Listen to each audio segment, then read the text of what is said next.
Ghostbusters Rise of the Ghost Lord is a game that I've been looking forward to ever since it got announced. As a huge Ghostbusters fan and just a multiplayer and VR fan, I was really looking forward to what this game had to offer. I love cooperative multiplayer games, and that's exactly what this game is.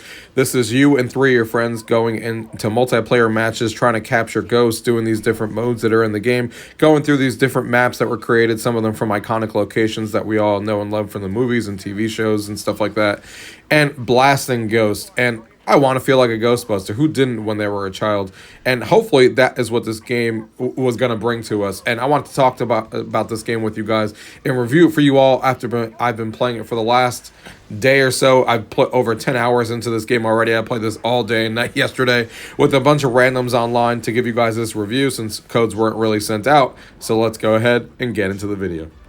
Gaming tech, eating brekkie is the gaming tech. Going for a brekkie is the gaming tech. Gaming tech is the gaming tech. Gaming techie. I wanted to start off with the first mission of the game that shows up that you get introduced to, because I really think they did a great job introducing you into the game. The first mission starts off with you going into the house here, and it gives you a little bit of a tutorial on how the ghosts work and stuff like that, and how to use your proton pack and finding the different weapons and what they do and the different equipment that you have. And I just think it really gives a good first impression of the game. I think when I got in there, I was like, oh, this is cool. The graphics look good. On the Quest 3 that I was playing on, walking into the house and stuff like that, the detail and stuff like that was really good. And capturing the ghosts while you were doing this tutorial mission felt really good. And the ghosts look fantastic too. So it really set up to what was, coming for the game. And I think it's awesome that they put the tutorial mission right at the main menu so you can replay it anytime that you want to.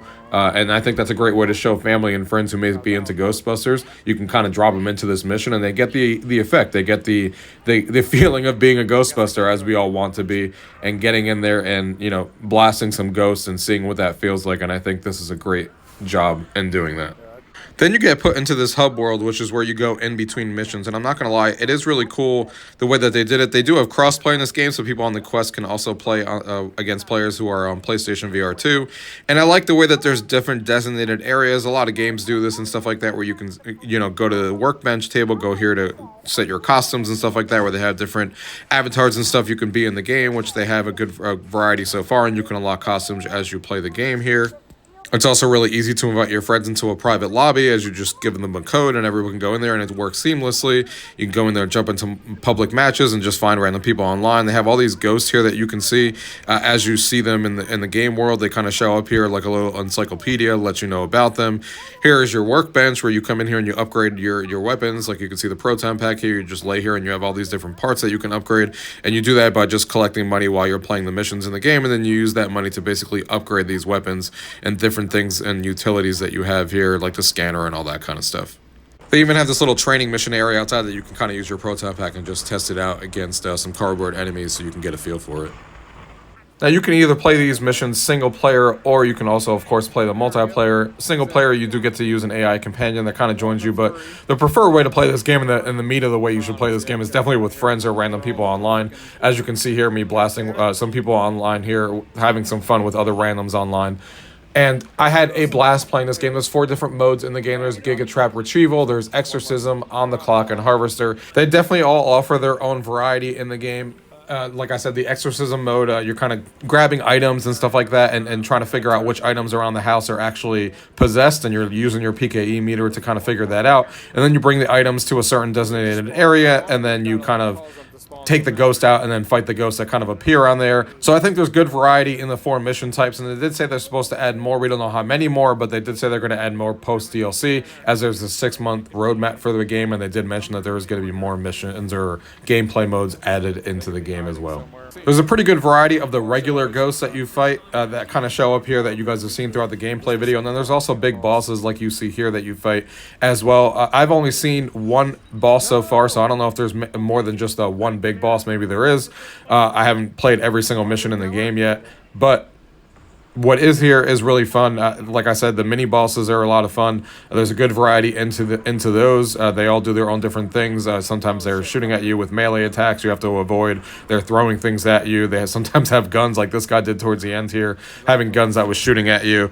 So there's a good variety in that. I just hope that they add maybe a couple of more main bosses if there truly is just one main boss that you fight. But there is a good variety on the mini bosses and the little guys that you fight on what they do to you. But I hope that they do add more of these big bosses, because the big bosses are a lot of fun and they definitely take some strategy with your friends and cooperative.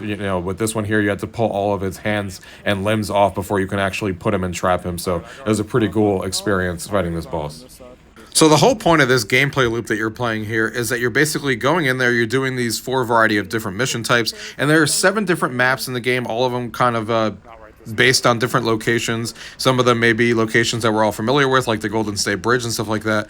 And there's good variety in the actual maps as well, because the maps, even though there is only 7, when you're doing different missions, sometimes you go to different sides of the map. And other areas are kind of excluded. Sometimes different doors open up that weren't open in other mission types, so it gives some variety into the actual maps. But the variety here and the gameplay loop here is, of course, that you're basically beating these ghosts and doing these different missions and going into these to basically go back to that hub world, and sometimes you get snippets of story through that TV monitor you guys saw as the story progresses as you're doing different missions. But essentially what you're doing is you're using the money that you earn throughout these gameplay matches with your friends and basically upgrading your weapons and then going back to do more missions to kind of upgrade your weapons and kind of do that loop over and over and over again. There's no difficulty though for the actual missions that you're actually playing like some of these other games, so you're just getting better equipment and kind of replaying them at the same different difficulty level. But there is some challenge to these bosses and stuff. They're not all super easy, that's for sure. We definitely lost a few times while we were playing this game. But the gameplay loop kind of reminds me of games like After the Fall and stuff like that. If you're used to those gameplay loops that you're actually doing, I think you guys will enjoy a game like this, where you're going in and doing these different missions to just kind of upgrade and get better equipment into the game.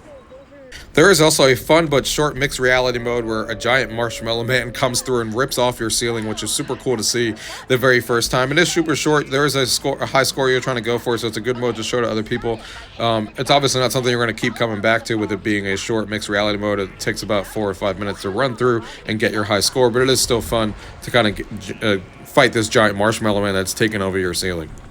So my final thoughts on this game, guys, is I definitely recommend this game, and I give this game a 4 out of 5 stars. I think it's a really fun game to play, especially if you're into Ghostbusters. You just got to come into it with the right mindset. The graphics in this game are really good, as you guys saw throughout the gameplay. I think they're fantastic and look great on the Quest 3.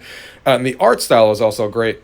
Even though I've seen a lot of complaints about people hoping that it was a little bit more of a darker tone instead of this cartoony graphics, but I think it fits right in slots in the middle. I think it's too cartoony and too realistic. It kind of slides somewhere in the middle. So I think the graphics are fantastic. I think the art style is great. I think the gameplay loop kind of fits my style. I loved After the Fall, and I love going in here and battling these ghosts. I think there's a good variety in the mission types, with the 4 of them being different from each other, and the good variety in the maps on how they kind of portray those maps to do more than just a single run, where you can kind of see different areas depending on what missions you're actually doing. I like the hub world. I like the way that they're kind of feeding you the story. The story is definitely not the main star of the show, but they kind of give you a little bit of story as you're progressing through, which is always fun to see what's going on in the world. And I think they did a great job bringing the Ghostbusters world into VR. I mean, I really, truly felt like a Ghostbuster when I was playing with other people. And the friend code system and the cross-play that's in the game is really easy to, do. I haven't had really many bugs or issues as far as cross-play goes or multiplayer or playing with people. I haven't run across too many things in my hours that I've played this game. I just think you got to go into this game with the right mindset and know exactly what you're getting into. It could feel repetitive depending on how you actually play this game. This is a game that I see going into and being like, hey, let's play a few matches today, and then you put it down, and then you play a few matches more a different day, and so on and so forth. It's not a game you're going to be playing for 15 hours in one day or anything like that, because then it is going to get repetitive. But as a huge Ghostbusters fan, and there not being many games like this that make you feel like a Ghostbuster using the Proton Pack and stuff, I think it fits that niche really well. I just hope that, End Dreams isn't done with this game and they actually add some more content into this game, which would be great. If they could add more maps into the game to get some more variety and some more ghosts, especially the main bosses, to get more variety, I think they could really elevate this game from being a 4 out of 5 stars to kind of 5 out of 5 for me, with a little bit more variety in those ghosts and a little bit more maps into the game. We'll see how their 6-month post-content launch goes. The game is available for $34.99 as the regular. I know a lot of people think it's $50, but the $50 is just the 6 months of DLC that they're talking about. If you just want the base game, it's $35. And of course, there's a 20% off down in this video if you guys are 25% off down in this video if you guys want to use it and support me. But yeah, I hope you guys enjoyed this video and it gives you a clue into what this game is like. I think a lot of people could enjoy it. Just a lot of people were going into it with the wrong mindset of what they wanted the game to be instead of what the game was actually always going to be. And I went into it with that right mindset, and I'm having a blast. And I think if you have friends to play this with and you're all Ghostbusters fan or you like cooperative multiplayer games, you guys will have a blast in this game. So check it out, guys. If you guys have any questions, as always, leave it down below. If not, thank you guys for watching. Until next time.